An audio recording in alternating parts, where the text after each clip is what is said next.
வணக்கம். நான் உங்கள் அன்பான சயின்டிஃபிக் வேதிக் அஸ்ட்ராலஜர் அஸ்ட்ராலஜி பேசுகிறேன். நல்லது நினைப்போம், நல்லதே நடக்கும்.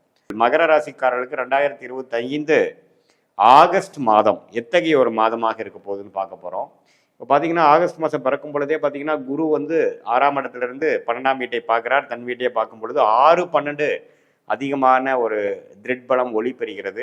ஆறுங்கிறது ருணச்சத்ரு பாவம், அதாவது வெளிநாடு வெளிமாநிலம் போகக்கூடிய அமைப்புகள், கடன் அதிகமாக வாங்கி டெவலப் ஆகக்கூடிய அமைப்புகள், உடல் உபாதைகள் கொஞ்சம் டெவலப் ஆகக்கூடிய அமைப்புகள், அடுத்தவங்கள பணம் நமக்கு கிடைக்கிற அமைப்புகள், கூட்டு விஷயங்கள் ஜெயிக்கிறது, ஷேர் மார்க்கெட்டு, வெளிநாடு பிரயாணங்கள், அது மாதிரி விஷயங்கள் அதிகமான ஆக்டிவிட்டி நடக்கக்கூடிய அமைப்பு வந்து மகர ராசிக்காரருக்கு இருக்குது. அதே சமயத்தில் 2ஆம் இடத்தில் ராகு, 8ஆம் இடத்தில் கேது இருக்கிறார். அதுவும் பார்த்திங்கன்னா அந்நிய விஷயங்கள், அந்நிய சூழ்நிலையில் போய் ஜெயிக்கிறது, ஒரு ஒரு சாதாரண ஒரு ஒரு ஒரு முறையான விஷயத்தில் போகாமல் கொஞ்சம் அதிக முயற்சிகள் செய்து வேற வித்தியாசமான ஒரு குதர்க்கமான சில விஷயத்தில் போய் ஜெயிக்கிறது. அதே சமயத்தில் வந்து சனி 3ஆம் இடத்துல இருக்கிறனால முழுசாக 7 நாள் சனியிலேருந்து விடுபட்டு லாஸ்ட் 3 மாதமாக இருக்கக்கூடிய மகர ராசிக்காரங்களுக்கு ஒன்றுமே ஒரு நல்ல ஒரு டெவலப்மெண்ட் பீரியட் கிடைக்கக்கூடிய ஒரு அற்புதமான ஒரு மாதமாக ஆகஸ்ட் மாதம் இருக்குது.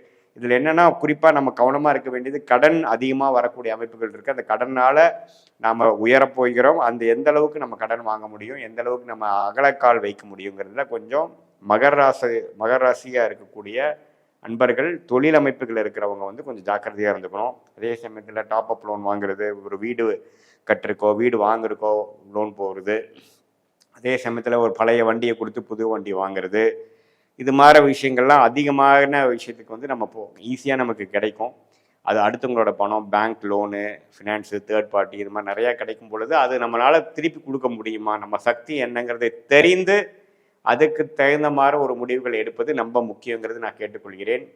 அதே மாதிரி சுக்கிரனும் பார்த்தீங்கன்னா 6ஆம் இடத்துலேயே முதல் 3 வாரம் இருக்கிறார். ஒன்றுமே அது மாதிரி விஷயங்கள் காமிக்குது. பெண்கள் விஷயங்கள் அதிலெல்லாம் கொஞ்சம் கேர்ஃபுல்லாக இருக்கணும். அதே சமயத்தில் மீடியா துறை, கிரியேட்டிவ் துறையில் இருக்கிறவங்க, சினிமா துறையில் இருக்கிறவங்களுக்குலாம் நல்ல ஒரு முன்னேற்றம் இருக்குது.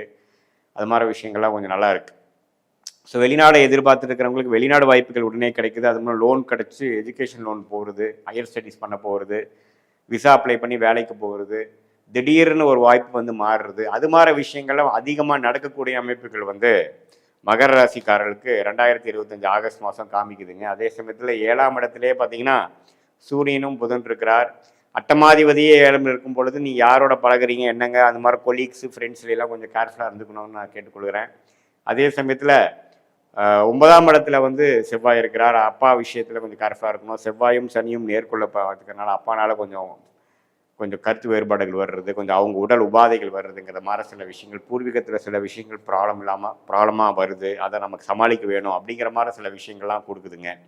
ஸோ முதல் 2 வாரம் வந்து ஒரு மாதிரியான அந்த ப்ரோக்ரஸ்ஸு சமாளிக்கக்கூடிய அமைப்புகளாக இருந்துட்டு, அடுத்த 2 வாரம் பார்த்திங்கன்னா சூரியனே 8ல் மறையறார். அதுக்கப்புறம் சுக்கிரன் 7க்கு வரார். சூரியன் 8ல் மறையும் பொழுது கொஞ்சம் அட்டமாதிபதி 8ஆம் வீட்டுக்கு போகும்பொழுது கொஞ்சம் வெளிநாடு விஷயங்கள், முதலீடுகள், அடுத்தவங்க பணம் நம்ம கிடைக்கிறது, அது மாதிரி சில பாசிட்டிவான விஷயங்கள்லாம் இருக்குது. ஸோ செகண்ட் 2 வீக்ஸ் வந்து கொஞ்சம் நல்லா இருக்குது. ஓரளவுக்கு நமக்கு வந்து அன்அர்ன் இன்கம், எதிர்பார்த்த விஷயங்கள்லாம் வந்து கிடைக்கிறது அப்படிங்கிற மாதிரி சில விஷயங்கள்லாம் உண்டு. ஸோ மகர ராசிக்காரங்க வந்து ஒரு நிறைய மாற்றங்கள் நிறைந்த ஒரு ஆண்டாக தான் மகர ராசிக்காரருக்கு இருக்குது. ஏன்னா அவங்க 7 நாள் சனியிலேருந்து முழுசாக வந்துட்டாங்க. குரு 6ஆம் இடத்துக்கு போய் பார்த்தீங்கன்னா அதிகமான இது மாதிரி சில மாற்றங்கள், வேலையில் மாற்றம், தொழிலில் மாற்றம், படிக்கிற இடத்துல மாற்றம், ஒரு வீட்டிலேருந்து இன்னொரு வீடு வாடுறது, அப்கிரேட் பண்ணுறது, அதிக ரிஸ்க் எடுக்கிறது, அது மாதிரி ஒரு டிரான்சிஷனரி பீரியடான ஒரு அமைப்பை கொடுக்கக்கூடிய விஷயங்கள் உண்டு. வெளிநாடு எதிர்பார்க்குறவங்க கண்டிப்பாக மாற்றங்கள் உண்டு, போவீங்க. இம்போர்ட் எக்ஸ்போர்ட் பண்ணுறவங்களுக்கு அற்புதமான ஒரு வாய்ப்பு கிடைக்கிறது. இதுவரை கிடைக்காத வாய்ப்பு திடீர்னு கிடைக்கிறது. இது மாதிரி விஷயங்கள்லாம் அற்புதமாக இருக்குது. ஸோ வேலையிலையும் திடீர்னு ஒரு நல்ல வேலை கிடைச்சி கவர்மெண்ட் வேலையில் எதிர்பார்க்குறவங்களுக்கு கவர்மெண்ட் அரசு சார்ந்த விஷயங்கள் கிடைக்கிறது. அது மாதிரி நல்ல பாசிட்டிவான அமைப்புகள்லாம் மகர ராசிக்காரர்களுக்கு அற்புதமாக அதே வந்து எளிதில் அமையக்கூடிய அமைப்புகள். ஆனால் 7 நாட் சனியால் பாதிக்கப்பட்ட 2020, 21, 22, 23, 24 இந்த 5 வருஷமாக பார்த்தீங்கன்னா மகர ராசிக்காரர்கள் ஸ்டெப் பை ஸ்டெப்பு கொரோனா டைமில் அஃபெக்ட் ஆகி இப்போ தான் ஓரளவுக்கு மீண்டு வந்திருக்கிறாங்க. இப்போ அடுத்த லெவலான ஒரு டெவலப்மெண்ட்டை நோக்கி போகக்கூடிய ஒரு அபிவிருத்தி ரிலேட்டடான ஒரு லைஃப்பில் செட்டில் ஆகக்கூடிய அமைப்புகள் இருக்குது. இதில் ஒரே ஒரு விஷயம் வந்து பண விஷயத்தில் கொஞ்சம் கேர்ஃபுல்லாக இருக்கணும், குடுக்கல் வாங்கல கேர்ஃபுல்லாக இருக்கணும், உடம்பு உபாதைகளில் கேர்ஃபுல்லாக இருக்கணும். அதே சமயத்தில் வம்பு வழக்குகள் வந்து கொஞ்சம் வளராமல் இருப்பதற்கு நீங்கள் பார்த்துக்கொள்ளணும். இது மாதிரி அமைப்புகள்லாம் வந்து மகர ராசிக்காரர்களுக்கு கொஞ்சம் கேர்ஃபுல்லாக இருக்கணுங்கிறது நீங்கள் தெரிஞ்சுக்கணும். மீண்டும் மற்றொரு காணொலியில் சந்திப்போம். நன்றி, வணக்கம்.